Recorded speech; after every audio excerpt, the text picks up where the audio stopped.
नमस्कार. मी भाऊ तोरसेकर. तुम्ही बघत आहात प्रतिपक्ष. मित्रांनो, प्रसिद्ध वैज्ञानिक शास्त्रज्ञ अल्बर्ट आइन्स्टाईनचं एक अनेक वचन आहेत, त्यातलं एक वचन मला आठवलं की मानवी शहाणपणाला किंवा बुद्धिमत्तेला आणि मानवी खुळेपणाला, सॉरी असं नाही, हे ब्रह्मांड जे आहे, हे ब्रह्मांड आहे ते अथांग अनंत आहे असं म्हणतात. आणि मानवी खुळेपणा सुद्धा अनंत आणि अथांग असतो असं म्हणतात. पण हे सांगून पुढे आइन्स्टाईन म्हणतो, मी ब्रह्मांडाविषयी मला खात्री आहे, त्याला मर्यादा असतील, पण मानवी खोळेपणाला मर्यादा नाही. याचा अर्थ सरळ आहे की मानवाने आपलं आपण फार हुशार आहोत, शहाणे आहोत असं म्हटलं आणि तो कल्पनाशक्तीच्या आहारी गेला की अथांग आणि अनंत आणि अफाट विराट असा मूर्खपणा करू शकतो, असं आइन्स्टाईनला म्हणायचं. आणि अलीकडल्या काळात राजकारणात किंवा सार्वजनिक जीवनामध्ये भाष्य करणारे जे बुद्धिमंत आहेत, त्यांच्या बुद्धीची म्हणूनच सामान्य माणसाला कीव वाटायला लागली. कारण सामान्य माणसालाही जे साध्या डोळ्यांनी दिसू शकतं आणि त्याच्या सामान्य बुद्धीला जे कळू शकतं, ते सुद्धा जर स्वतःला अभ्यासू, चिकित्सक, बुद्धिमंत समजणाऱ्या लोकांच्या डोक्यात शिरत नसेल, तर मग त्यांची बुद्धी ही अमर्याद आहे, ब्रह्मांडापेक्षाही अमर्याद आहे, हे स्वीकारावं लागतं. कारण खुळेपणाला कुठलीही मर्यादा नसते. आपण रोज संजय राऊतांचं काय ते पत्रकार परिषद ऐकत असतो.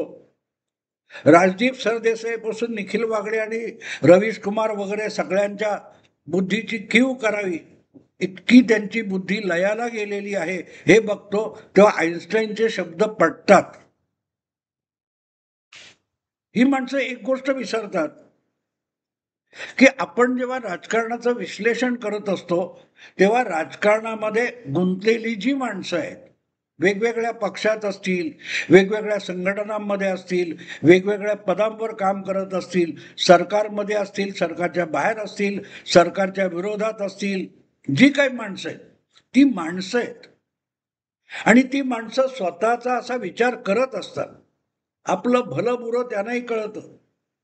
अगदी कुठचाही जीव जन्माला आला की त्याला सर्वायवल इन्स्टिंक्ट असतात. आपला जीव कसा वाचवायचा हे उपजत प्रत्येक सजीवाला मिळालेलं वरदान आहे. मी एक कुठला तरी व्हिडिओ बघितलेला आठवतो, त्यामध्ये ती जिराफ मादी असते, ती आपल्या पिल्लाला जन्म देते. तिच्या योनीतून ते पिल्लू धडामकन उंचीवर असलं, जवळजवळ 60-8 फुटावरून ते पिल्लू जमिनीवर पडतं आणि ते उठून उभं राहायची ती माता वाट बघत असते. आणि जेव्हा ते फार लवकर उभं राहत नाही, तेव्हा ती लाथ पण मारते त्याला. आणि उभं राहिल्याशिवाय, आपल्या पायावर ते जिराफाचं पिल्लू उभं राहिल्याशिवाय ती माता त्याला दूध पण पाजत नाही. आणखीन एक मी व्हिडिओ बघितला मजेशीर. मला वाटतं त्या जिराफाची गंमत वाटली होती की आपल्याच बाळालाही लाच का मारते, तर ते उभं राहिलं पाहिजे. आणि उभं राहिलं तर ते पायांचा वापर करून शिकार करणाऱ्या श्वापदापासून स्वतःचा बचाव करू शकतं. म्हणून लवकरात लवकर जन्माला आल्यापासून ते जिराफाचं पिल्लू उभं राहावं ही त्या मातोश्रीची, त्या जिराफाच्या मादीची अपेक्षा असते. तेव्हा ती लाथ मारली तरी ती माया असते. आता हे समजलं पाहिजे. पण लाथ मारली मग कुठली माया आली, असला जो युक्तिवाद करतात तो शुद्ध मूर्खपणा असतो. त्या कुठल्याही कृतीमागचा हेतू जर तुम्ही समजून घेतला नाही, तर मग तुम्हाला ॲनालिसिस किंवा विश्लेषण करता येत नाही. अशीच गोष्ट एक मी कुठच्या तरी जपानी काय असा एक व्हिडिओ बघितला, छोटासा आहे, की अगदी जन्माला आलेलं बाळ आहे, धुतलेलं आहे अगदी, हार्डली 10-15 मिनिटं झालेत आणि ते बाळ असं डोळे मिटलेले, डोळे पण उघडलेले नाहीत आणि एका हातावर असं त्यांनी त्याचं डोकं धरलंय आणि तो डॉक्टर हात आपला खाली घेतो. तर तोल जातोय म्हणून ते नवजात अर्भक फाटकन आपले हात असं पसरतं आणि आपला तोल सांभाळायचा प्रयत्न करतो. 10-15 मिनिटं ज्या बाळाला, अर्भकाला जन्म घेऊन झालेला नाही, ते आपला जीव वाचवायचा प्रयत्न करतो. ह्या उपजत गोष्टी आहेत, उपजत जाणीव आहे. आणि माणसाची बुद्धी ही अशा प्रत्येक गोष्टीचा नेमका अर्थ लावू शकते असं नाही.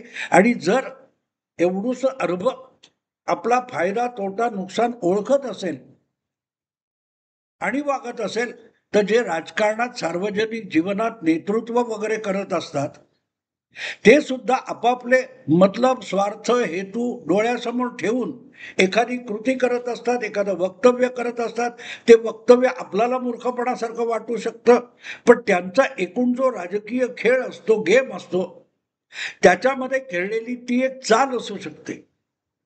समोरच्याने कसं प्रतिक्रिया द्यावी यासाठी आखलेला तो सापळा पण असतो.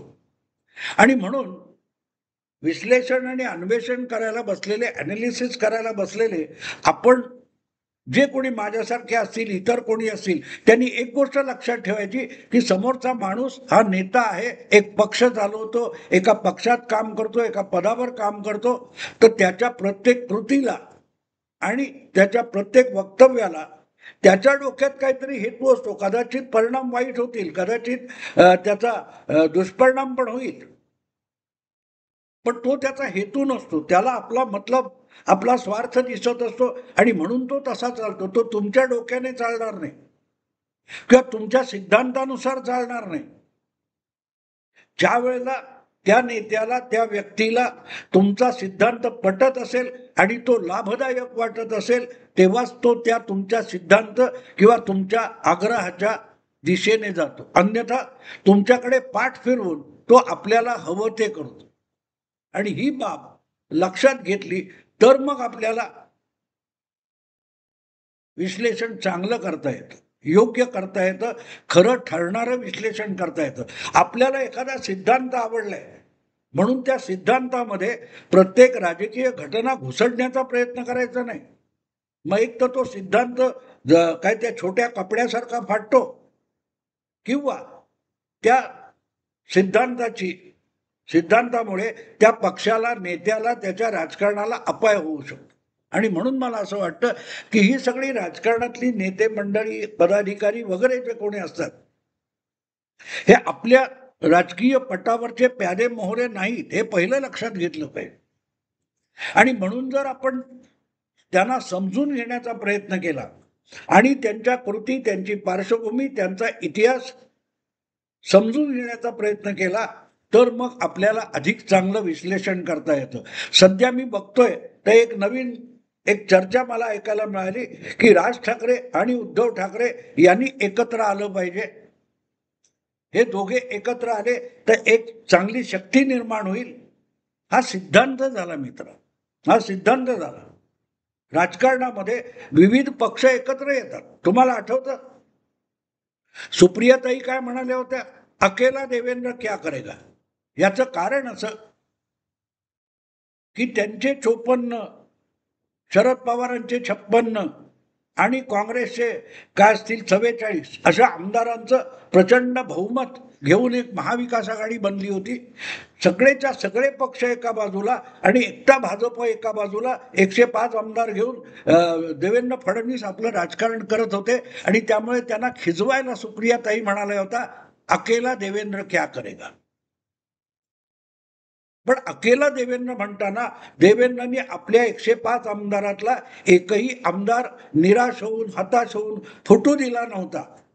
पण सत्ता उपभोगणाऱ्या 3 पक्षापैकी 2 पक्षामध्ये जी प्रचंड नाराजी होती, अंतर्गत वेदनाव होता, मतभेद होते, त्याचा फायदा उठवत त्याच अकेला देवेंद्रने महाविकास आघाडीतल्या 3 पैकी 2 पक्षामध्ये उभी फूट पडली. आणि म्हणून काय आहे ते बघावं लागतं. नुसत्या बेरजा करून चालत नाही. आमदारांच्या बेरजा होतात, पण त्यामुळे जनमानस तुमच्या बरोबर असतं असं नाही, लोकमत तुमच्या पाठीशी असतं असं नाही. आणि म्हणून राज ठाकरे आणि उद्धव ठाकरे यांची जनमानसातली प्रतिमा असेल किंवा जनमानसामध्ये त्यांच्याविषयी आकर्षण असेल, त्याची बेरीज होते असं नाही. अनेकदा अशी बेरीज दिसायला 2+2 4 अशी दिसत असते, पण ती 3 पण होऊ शकते, कधी कधी 5 पण होऊ शकते. आणि म्हणून नुसती बेरीज करून चालत नाही. राज ठाकरे यांना मानणारा जो वर्ग आहे त्यामध्ये बराचसा वर्ग असा असतो की जो उद्धव ठाकरेंना अजिबात नापसंत करत असतो आणि उद्धव ठाकरेंच्या सोबत असलेल्या अनुयायांमध्ये अनेक जण राज ठाकरेंना संपूर्णपणे नापसंत करत असतात. आणि म्हणून त्यांना एकत्र आणले की कार्यकर्त्यांची बेरीज, मतांची बेरीज हे गणितच चुकीचं असतं. आणि म्हणून मग 2 ठाकरे एकत्र आले, ठाकरे बंधू एकत्र आले तर काय होईल याचं गणित मांडताना त्याचे विपरीत परिणाम सुद्धा हिशोबात घ्यावे लागतात. आणि त्यासाठी मग मागे जावं लागतं की हे मुळात एकत्र होतेच. जवळजवळ 20 वर्षापूर्वीपर्यंत राज ठाकरे सुद्धा मूळच्या अखंड शिवसेनेत होते. एकनाथ शिंदे सारखा नेता तेव्हा क्षितिजावर उगवलेला सुद्धा नव्हता. ठाण्यातला एक शिवसेनेचा आमदार किंवा काय म्हणाल एवढ्यापुरतं मर्यादित होतं, जिल्हा प्रमुख वगैरे म्हणाल ते. पण एकनाथ शिंदे हा महाराष्ट्राच्या राजकारणातला एक स्पर्धक नेता आहे असं सुद्धा नव्हतं. त्यावेळेला राज ठाकरे आणि उद्धव ठाकरे हे खूप मोठे नेते होते. आणि या दोघांनी एकत्र मिळून चालवलेली जी शिवसेना होती तिची ताकद किती होती ती आधी हिशोबात घ्यायची. मग हे 2 बंधू एकत्र आल्यावर काय याचं गणित समीकरण वगैरे मांडता येईल. हे 2 ठाकरे बंधू एकत्र होते, अखंड शिवसेना होती आणि ते सुद्धा भाजप बरोबर युतीमध्ये राजकारण करत होते. अशा राजकारणामध्ये शिवसेनेची मतं किती होती? शिवसेनेची मतं किती होती? आज आपण दिल्लीचे काल परवा झालेली विधानसभा बघितली, त्यामध्ये भले भाजपला 46-47% मतं मिळाली असतील, पण आम आदमी पार्टीला सत्ता गमावताना सुद्धा जवळजवळ 43% मतं आहेत. 4-5% फरक आहे दोघांमध्ये. मग त्याच्यामध्ये काँग्रेस आली असती तर दोघे लेव्हल झाले असते असं आपल्याला वाटतं. पण ती जी 5.5% मतं काँग्रेसला मिळालेली आहेत ती केजरीवाल बरोबर असताना आली असती असं नाही. आणि काँग्रेस बरोबर घेतल्यानंतर आम आदमी पक्षाला मिळालेली 43% मतं आहेत त्यातली 2-3% कमी होऊ शकत असतात. त्यामुळे ती बेरीज करून 47% होतात हा सिद्धांत खोटा आणि धादांत चुकीचा असतो. आणि म्हणून मी इथे सांगतो की 2 ठाकरे बंधू एकत्र आले तर महाराष्ट्राच्या राजकारणात फार मोठी उलथापालथ होईल. अशा पद्धतीत बोलणारे जे लोक आहेत ते अॅनालिस्ट नाहीत, ते विश्लेषक नाहीत, ते आपापल्या इच्छेनुसार उद्धव ठाकरे, राज ठाकरे यांना प्यादा मोहरा समजून खेळवायला बघतात, तर ते खेळणार नाही.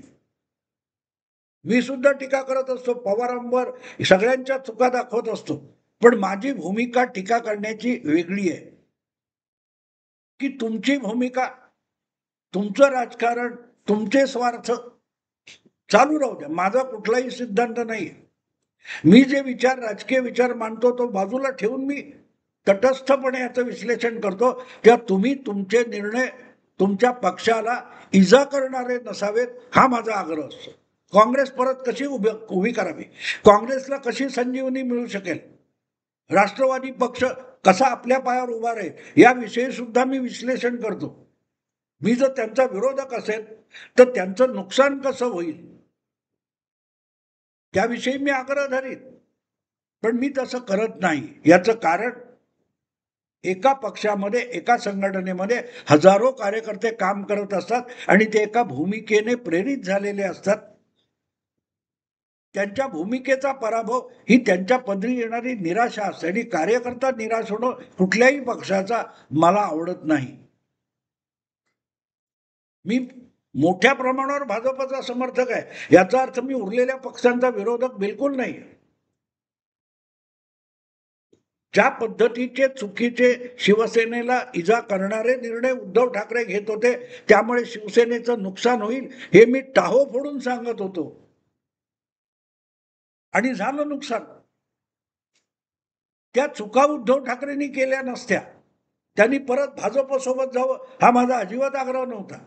पण लक्षात ठेवा, जर उद्धव ठाकरेंनी भाजप शब्द पाळत नाही म्हणून भाजपला पाठिंबा नाकारणं मी समजू शकत होतो, पण मतदाराला नको असलेल्या काँग्रेस आणि राष्ट्रवादी बरोबर जाणं ही भयंकर मोठी घोडचूक होती, आणि त्याची किंमत आज उद्धव ठाकरेंना मोजावी लागते.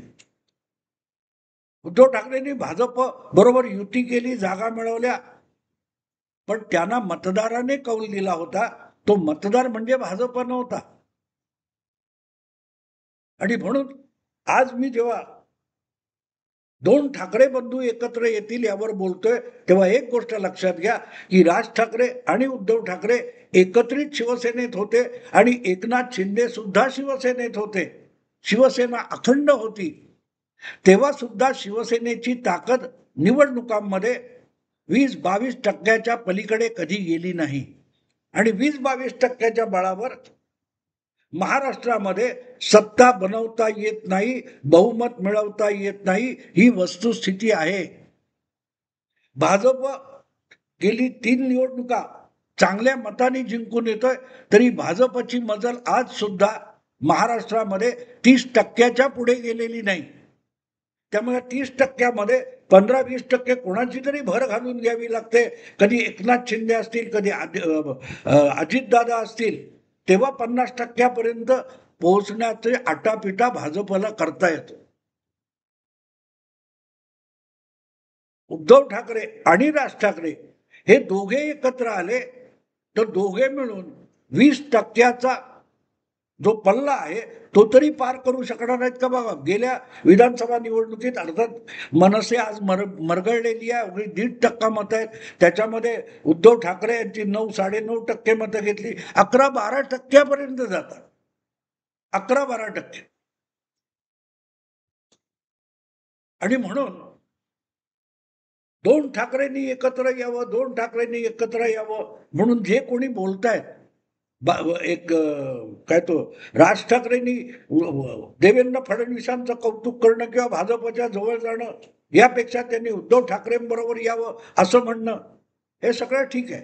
हे असंच प्रकाश आंबेडकरांवर मीडियामधून सौकाळ पुरोगामी विश्लेषकांकडून दडपण आणलं गेलं. काय झालं वंचित बहुजन आघाडीचं? लोकसभा विधानसभा निवडणुका संपल्या, वंचित आघाडीचा बोऱ्या वाजला नेहमीप्रमाणे.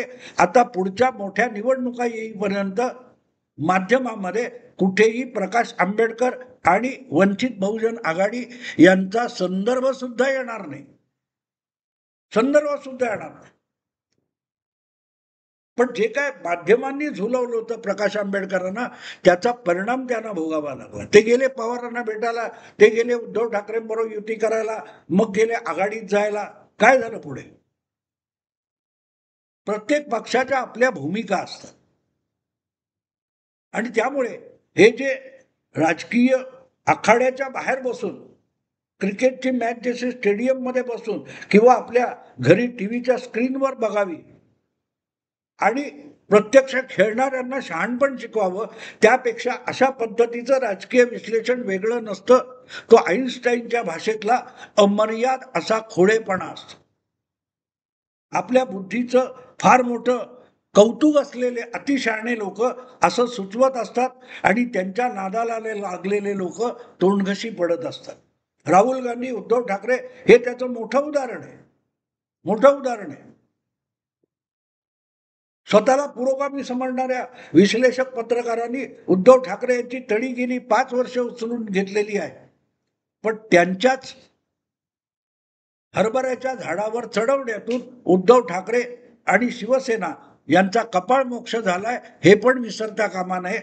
कारण हे लोक किती खरं बोलतायत, किती खोटं बोलतायत हे नेत्यांनी विचार करायचा असतो. म्हणून एक सगळ्यात मोठं उदाहरण सांगेन, खुद्द बाळासाहेब ठाकरे, उद्धव ठाकरेंचे जन्मदाते, त्यांनी आयुष्यभर मीडियातल्या लोकांना झिडकारलं आणि ते मोठे झाले. पण त्यांच्या दुर्दैवाने त्यांचा सुपुत्र उद्धव ठाकरे आणि नातू आदित्य ठाकरे मात्र मीडियाच्या मदतीने मीडियांच्या कोबड्या घेऊन आपला पक्ष मजबूत करायला बघतायत. दुसरं, नरेंद्र मोदी गेली 24 वर्ष 2 तप सगळा सेक्युलर मीडिया मोदींना संपवायला जातोय. पण हा गुजरातमध्ये मुख्यमंत्री झालेला माणूस आज जागतिक कीर्तीचा नेता झाला. याचं सगळ्यात मोठं श्रेय असेल तर ते त्यांच्या विरोधात डंका पिटणाऱ्या मीडियाला देत आहे. तेव्हा मीडियातल्या अर्धवट अकलेच्या विचारवंतांच्या आहारी जाणं राजकारण्यांनी थांबवलं तर त्यांना उज्ज्वल भवितव्य असेल. कारण सरळ आहे मित्रांनो, खुळेपणाला मर्यादा नसतं. असो, मी आता इथेच थांबतो. आवडलं लाईक करा, शेअर करा आणि प्रतिपक्षाला सबस्क्राईब करा. नमस्कार.